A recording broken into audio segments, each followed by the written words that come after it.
আফগানিস্তানের রাজনৈতিক অস্থিরতার ইতিহাস বহু দশক ধরে চলে আসছে। 1970 এর দশকের সোভিয়েত আগ্রাসনের পর দেশটি এক দীর্ঘ রাজনৈতিক ও সামরিক অস্থিরতায় জড়িয়ে পড়ে।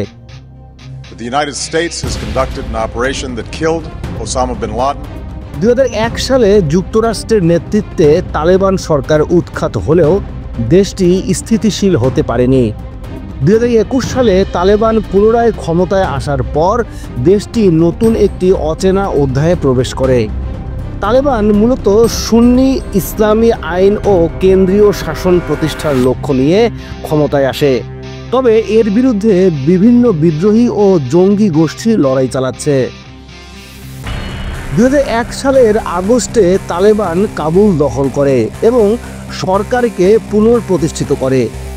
এই সময়ে বিভিন্ন প্রতিরোধী ও জঙ্গি গোষ্ঠী দেশটির বিভিন্ন অঞ্চলে বিদ্রোহ চালাচ্ছে। বিদ্রোহীরা হামলা, গোপন অপারেশন এবং গুপ্তধর্মী হামলা দেশে এক অস্থির পরিস্থিতি তৈরি করেছে। সাধারণ মানুষ প্রতিদিন ভয়ের মধ্য দিয়ে জীবনযাপন করছে। আন্তর্জাতিক সম্প্রদায়ও এই সংঘাতে জড়িত।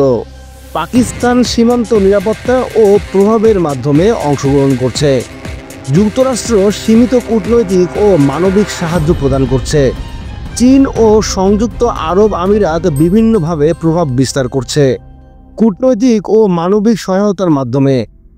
যুদ্ধের এই আন্তর্জাতিক মাত্রা আফগানিস্তানকে শুধু অভ্যন্তরীণ সংঘাত নয়, বরং বৈষয়িক কূটনৈতিক চক্রান্তের কেন্দ্রবিন্দু বানিয়েছে। 2021 সালে তালেবান কাবুল দখল এবং ক্ষমতায় প্রতিষ্ঠিত হয়।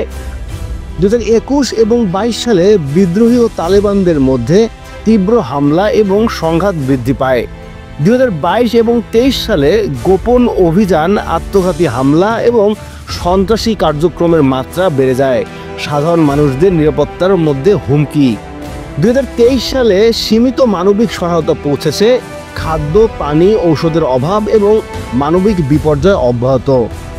লক্ষ লক্ষ মানুষ বাস্তুচ্যুত এবং সীমিত খাদ্য ও চিকিৎসার অভাব ভুগছে। শিশু ও নারী সহ হাজার হাজার মানুষ নিহত বা আহত হয়েছে। হাসপাতাল, বিদ্যালয় ও অন্যান্য গুরুত্বপূর্ণ অবকাঠামো ক্ষতিগ্রস্ত।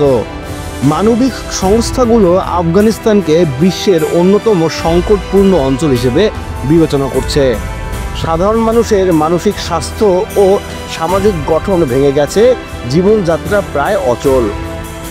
আফগানিস্তান সংঘাত শুধু অভ্যন্তরীণ রাজনৈতিক লড়াই নয়, পাকিস্তান, যুক্তরাষ্ট্র, চীন ও সংযুক্ত আরব আমিরাতের বিভিন্ন প্রভাব এই সংঘাতকে আন্তর্জাতিক মাত্রা দিয়েছে। হিউম্যান রাইটস গ্রুপগুলো যুদ্ধকে মানবাধিকার লঙ্ঘনের একটি দৃষ্টান্ত হিসেবে বিবেচনা করছে।